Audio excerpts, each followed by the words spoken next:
Les Fong is West Perth centenary year captain, and of course he's been dubbed as Captain Courageous for his on-field leadership and general courage in his play. Les, some years back I can remember at times you hit injuries, or what is the secret to avoiding injuries? Well, yeah, certainly, Peter. The secret is to keep yourself as fit as possible. If you have got little niggling things wrong with you, have them treated by the head trainer and club doctors, etc. I've probably been fortunate in later years that I haven't had any major injuries that have cost me a lot of games. Your minor things, of course, with ankles and little knees, but I've been fairly fortunate in recent years, as you've mentioned. There's a lot of players, they go over east to Victoria for the bigger money and the bigger prestige and the rest of it, and for a club to keep a player like yourself who has stayed loyal with the club with over the 200 games that you have played, and this is a tremendous thing for us, but why is it that you haven't done this, gone over east? Well, firstly, I suppose you can't blame players for wanting to go east initially, sure, yeah. for the financial reasons. I did have my chances back in the beginning of season 81. It was something that I weighed up. I've always been red and blue right through from the time I was knee high, and I've been happy at West Perth. With particular coaches and the style of play that suited me here. I suppose maybe lack of confidence was one of the things that I didn't go over there, that sort of stigma where you're worried that you make the big move, take your family and everyone over there, sell a house, all that. It's a frightening thing, and as I say, but looking back in retrospect now, I'm glad I probably did stay here, and I'll certainly finish my days at West Perth.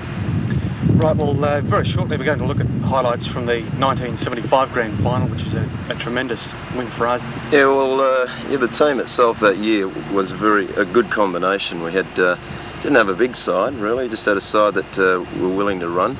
On that particular day in the Premiership, I can remember, of course, the performance of Bill Dempsey. Right. As per always with Bill, wouldn't matter whether it was a grand final or just an ordinary game, he'd perform.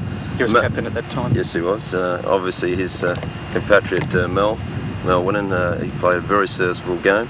Then we had our two little guys that used to do things together, Alan Watling and Stephen Smith. I think those two in particular on that day were responsible for getting the ball moving. They were running everywhere, and in fact, Shane Sheridan and myself were roving then, and in that game, neither Shane nor myself kicked a goal, and of course we kicked over 20 goals on that particular day. Other good players, in our forward line we had Barry Day, of course, that kicked I think 9 goals from memory. Did a very serviceable job. Lindsay McGuinness I thought was excellent at centre half back, very rugged and strong, and just a combination of all the players. I think the fact that it was a grand final, and I can certainly remember a lot of it, and I'm certainly very proud of being part of that side. Well, I had a great deal of respect for Graham Campbell as a coach, and you must have some great thoughts on Graham.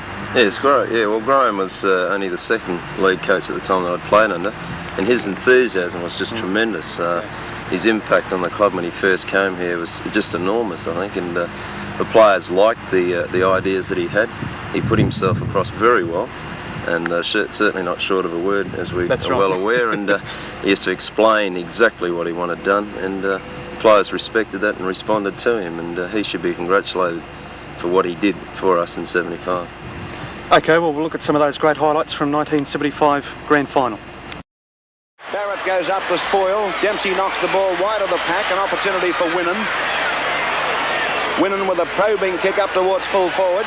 Lawrence and Michael from behind knocks it down, and Haddo can clear for South Fremantle with a long one up towards the centre line. Hendricks backs his judgment. Good play by the youngster. He left Rioli behind, puts it up towards the forward pocket to Watling.